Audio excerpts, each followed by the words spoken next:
नमस्कार, आप देख रहे हैं राय डायरी और मैं हूं आपके साथ वर्षा शर्मा।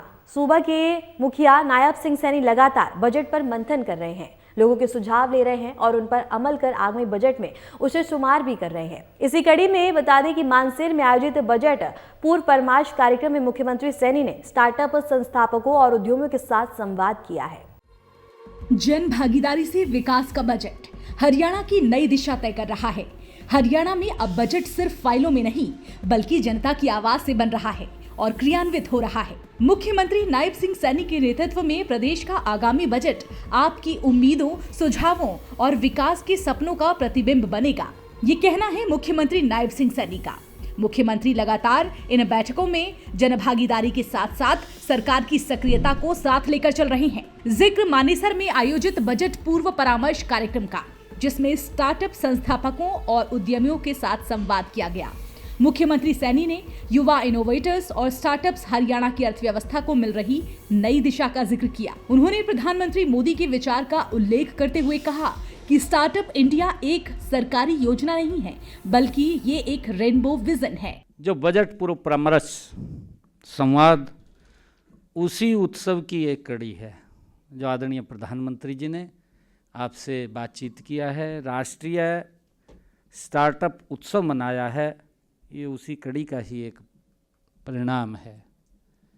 मुझे खुशी है कि आप सबके बीच में आज मुझे आने का अवसर मिला है।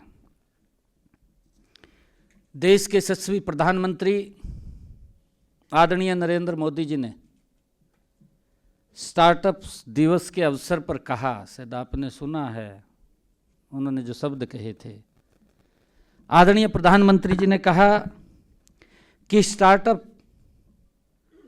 इंडिया केवल एक सरकारी योजना नहीं है।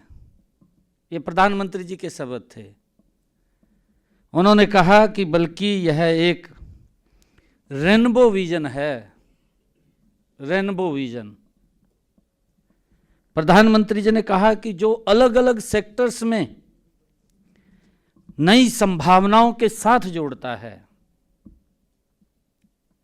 ये प्रधानमंत्री जी ने कहा।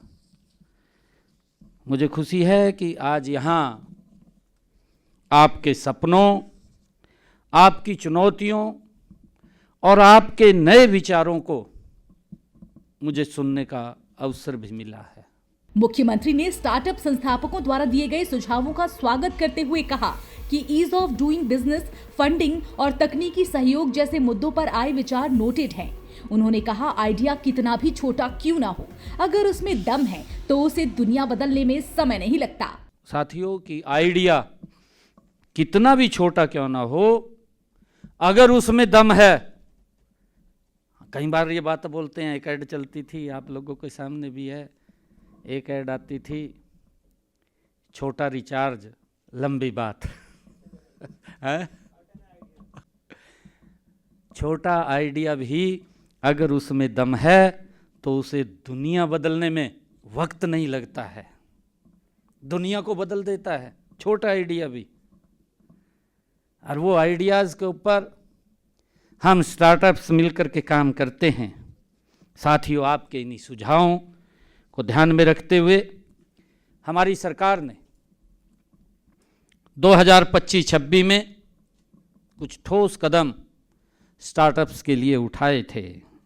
मुख्यमंत्री ने बजट 2025-26 में उठाए गए प्रमुख कदमों की भी जानकारी दी। उन्होंने कहा, भविष्य आर्टिफिशियल इंटेलिजेंस का है, लिहाजा उनकी सरकार हरियाणा एआई मिशन की स्थापना का प्रस्ताव रख चुकी है। साथियों, हम सब जानते हैं कि भविष्य आर्टिफिशियल इंटेलिजेंस यानी कि एआई का है। हमने पिछले बजट के अंदर इसकी भी घोषणा की थी कि हम 2 एआई हब बनाएंगे, गुरुग्राम और पंचकुला, और इसी को समझते हुए हमने हरियाणा एआई मिशन की स्थापना का प्रस्ताव भी किया है। साथियों, इसके लिए हमने वर्ल्ड बैंक ने हमने जब इसकी प्रपोजल बनाई तो वर्ल्ड बैंक ने हमें 474 करोड़ रुपए की सहायता देने का आश्वासन भी हमें वर्ल्ड बैंक ने दिया है।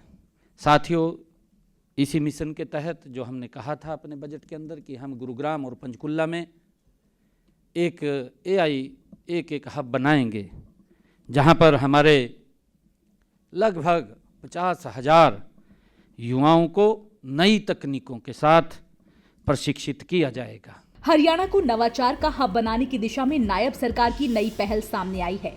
इस क्रांति में हरियाणा का योगदान अग्रणी है। पिछले 10 वर्षों में देश में स्टार्टअप की संख्या 500 से बढ़कर 2 लाख से अधिक हो गई है और इसमें हरियाणा का योगदान अग्रणी रहा है, विशेषकर गुरुग्राम और मानेसर का। मुख्यमंत्री ने कहा, और साथियों, मुझे गर्व है कि इस क्रांति में हमारा हरियाणा, विशेषकर गुरुग्राम और मानेसर का योगदान उसमें अग्रणी भूमिका में है। हमें गर्व है इस बात का। आज हरियाणा में 9,500, क्या आप अगर पिछली मैं जब बात कर रहा था 2014 से पहले मात्र 500 स्टार्टअप थे, परंतु अगर इन 11 वर्षों के अंदर हम गुरुग्राम और मानेसर को देखें, हरियाणा के अंदर देखें, तो हरियाणा के अंदर 9,500 स्टार्टअप हमारे खड़े हो चुके हैं जो गति से काम कर रहे हैं। और साथियों, इसी के साथ ही हरियाणा स्टार्टअप्स की संख्या के मामले में हमारा हरियाणा पूरे देश में ये 7वें नंबर पर है, क्योंकि हमारे जो लगातार यहाँ हमारा युवा और हमारे यहाँ जो काम करता है उससे इसकी संख्या निरंतर बढ़ रही है। ये भी बताते हुए आपको खुशी हो रही है कि हमारे हरियाणा के अंदर जो स्टार्टअप्स थे उन्होंने यूनिकॉर्न का रूप ले लिया है। हमारे ऐसे 19 यूनिकॉर्न भी हरियाणा में स्थापित हो चुके हैं, जिन्होंने अपनी ग्रोथ की है, गति से बढ़े हैं।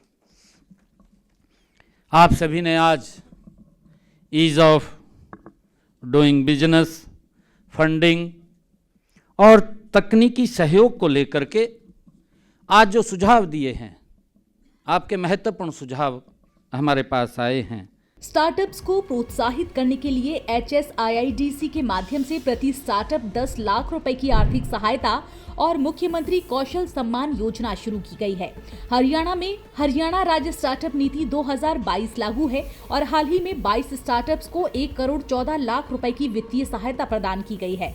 अब स्टार्टअप संस्कृति केवल बड़े शहरों तक सीमित नहीं रहेगी। आगामी शैक्षणिक सत्र से हर जिले में उद्यमिता प्रतियोगिताएं भी आयोजित की जाएंगी, जिनमें चयनित टीमों को अपने आइडियाज को बिजनेस मॉडल में बदलने के लिए सरकार द्वारा 1 लाख रुपए की सहायता राशि दी जाएगी। कुल मिलाकर 2047 तक देश को विकसित बनाने के संकल्प के साथ नायब सरकार निरंतर तेज गति से काम कर रही है। हरियाणा में बड़े और ऐतिहासिक बदलाव देखने को मिल रहे हैं, चाहे सड़क, परिवहन, अवसंरचना का क्षेत्र हो या फिर कई विकासात्मक परियोजनाएं। हरियाणा संग हमारा देश अभूतपूर्व गति से आगे बढ़ रहा है। कुछ इस तरह से हरियाणा में युवा और स्टार्टअप्स हरियाणा की अर्थव्यवस्था को नई दिशा दी जा रही है। फिलहाल के लिए हरियाणा डायरी में इतना ही। नमस्कार।